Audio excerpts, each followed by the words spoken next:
ದೇವರು ಲೋಕದ ಮೇಲೆ ಎಷ್ಟೋ ಪ್ರೀತಿಯನ್ನಿಟ್ಟು ತನ್ನ ಒಬ್ಬನೇ ಮಗನನ್ನ ಕಳಿಸಿಕೊಟ್ಟನು ಎಂಬುದಾಗಿ ಹೇಳುವುದಾಗಿದೆ.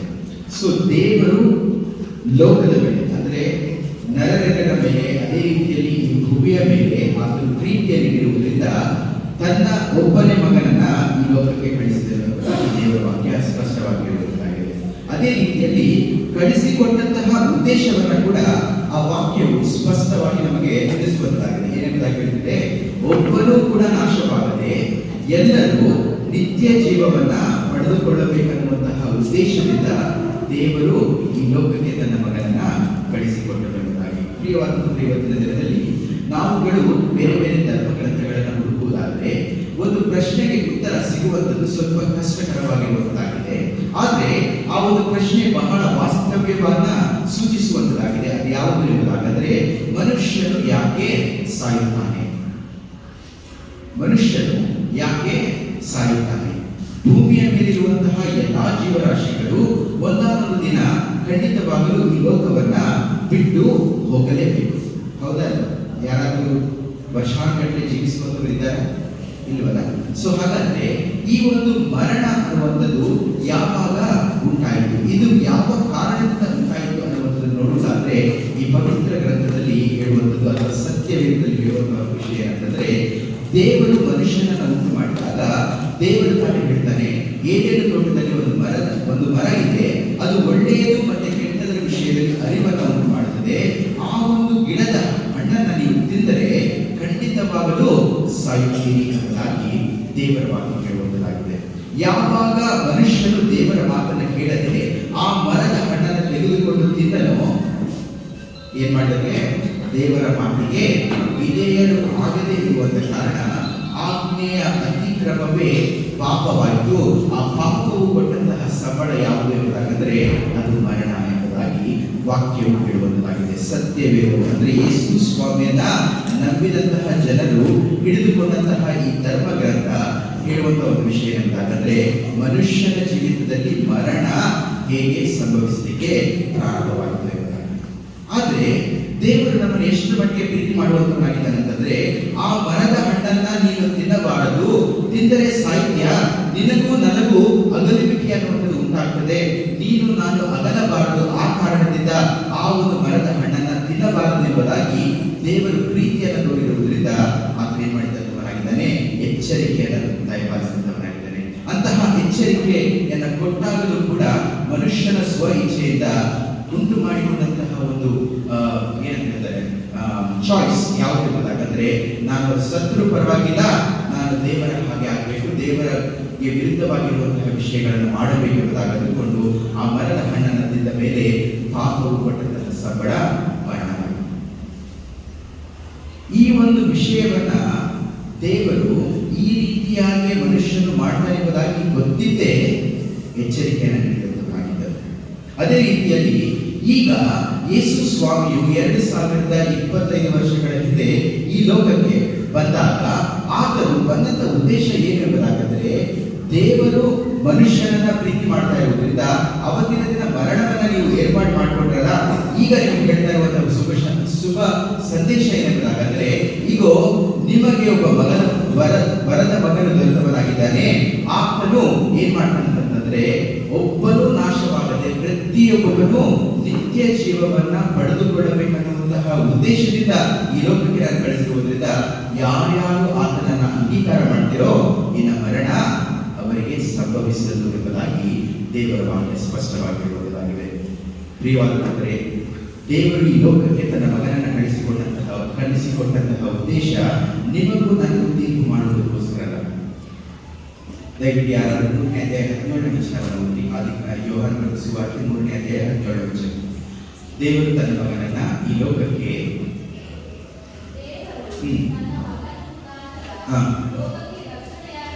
ಏನಂತ ಹೇಳ್ತದೆ, ತನ್ನ ಮಗನಾದಂತಹ ಕ್ರಿಸ್ತನ ಮುಖಾಂತರ ಈ ಲೋಕಕ್ಕೆ ರಕ್ಷಣೆ ಆಗಬೇಕಂತ ಹೇಳಿ. ಯಾವುದರಿಂದ ರಕ್ಷಣೆ?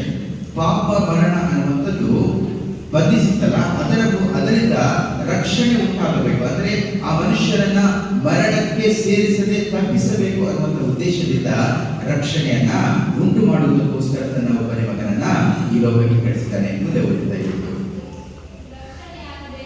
ಹಾ ಹಾ ಯಾವುದಕ್ಕೋಸ್ಕರ ಕಳಿಸಲಿಲ್ಲ? ತೀರ್ಪು ಮಾಡುವುದಕ್ಕೋಸ್ಕರ ಕಳಿಸಲಿಲ್ಲ ಎಂಬುದಾಗಿ ಹೇಳುವಂತಾಗಿದೆ. ಪ್ರಿಯವಾದಂತಂದ್ರೆ ಇವತ್ತಿನ ದಿನದಲ್ಲಿ ಈ ವಾಕ್ಯವನ್ನು ನೋಡ್ತಾ ಇರುವಾಗ ನೀವು ನಾವುಗಳು ತೀರ್ಪಿಗೆ ಗುರಿಯಾದಂತಹ ಜನರಾಗಿದ್ದೇವೆ. ಅರ್ಥವಾಗುತ್ತಾ?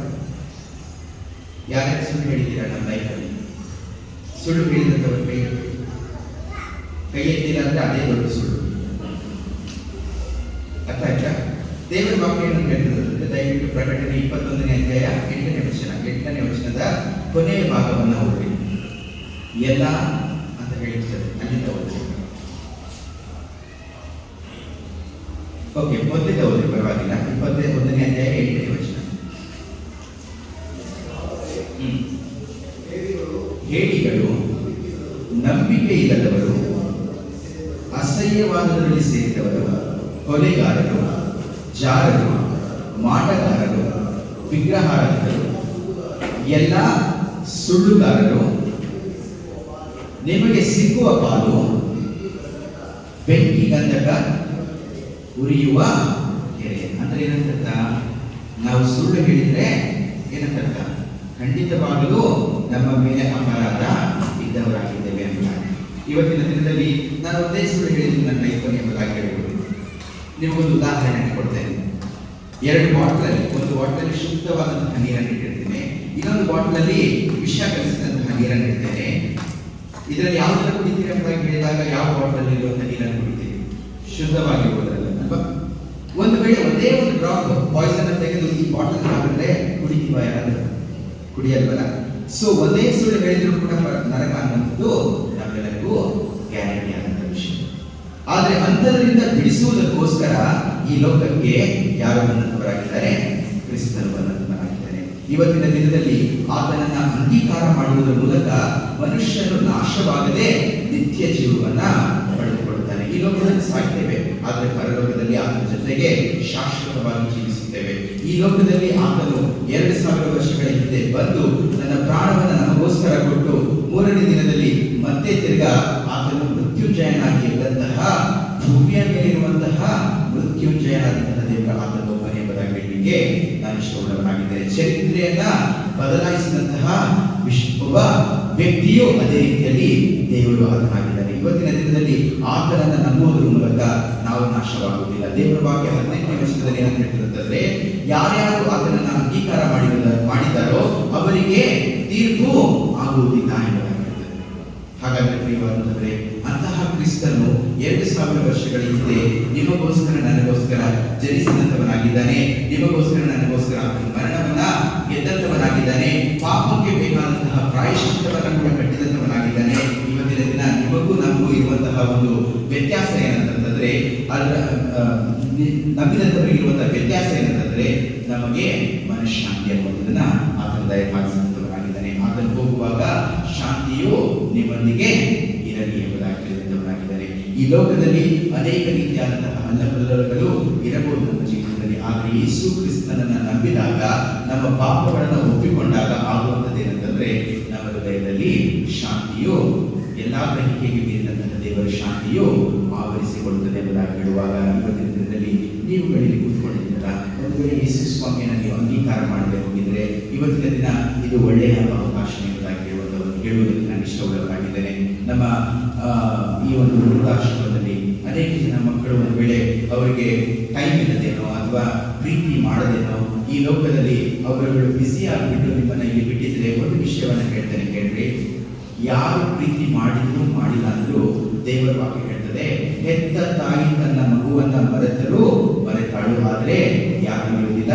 ಯೇಸು ಕ್ರಿಸ್ತನು ಮರೆಯುವುದಿಲ್ಲ ಎಂಬುದಾಗಿ. ಇವತ್ತಿನ ದಿನ ನಿಮಗೋಸ್ಕರ ನನಗೋಸ್ಕರ ತನ್ನ ಪ್ರಾಣವನ್ನ 2000 ವರ್ಷಗಳ ಹಿಂದೆ ಆತನು ಕೊಟ್ಟವನಾಗಿದ್ದಾನೆ. ಕಾರಣ ಒಂದೇ, ಏನಂತಂದ್ರೆ ನೀವು ನಾವು ಆತನ ಜೊತೆಗೆ ಶಾಶ್ವತವಾಗಿರಬೇಕು. ಮೊದಲೇ ಆತನ ಏನಂತ ಹೇಳಿದ, ನೀವುಗಳು ಈ ಮರದ ಹಣ್ಣನ್ನು ತಿಂದರೆ ಸಾಯ್ತೀರಿ. ಅಂದ್ರೆ ನೀವು ಸಾಯಬಾರದು, ಬದುಕಬೇಕು, ನನ್ನ ಜೊತೆ ಚಿರಕಾಲ ಇರಬೇಕನ್ನುವಂಥದ್ದು ಆತನ ಪ್ರಣಾಳಿಕೆ ಆಗಿದ್ದು, ಆ ಪ್ರಣಾಳಿಕೆಯನ್ನು ಪೂರ್ತಿಗೊಳಿಸುವುದಕ್ಕೋಸ್ಕರ ಈ ಲೋಕಕ್ಕೆ ಬಂದು ನಮಗೋಸ್ಕರ ತನ್ನ ಪ್ರಾಣವನ್ನು ಕೊಡುವುದರ ಮೂಲಕ ನಮಗೆ ಮತ್ತೆ ತಿರ್ಗಾ ನಿತ್ಯ ಜೀವನವನ್ನು ಕೊಟ್ಟಂತವನಾಗಿದ್ದಾನೆ.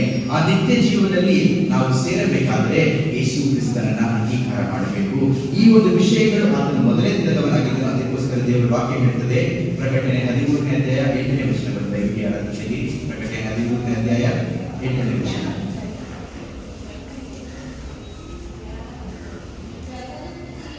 ಜಗದುತ್ಪತ್ತಿಗೆ ಮೊದಲೇ ಕೊಯ್ಯಲ್ಪಟ್ಟ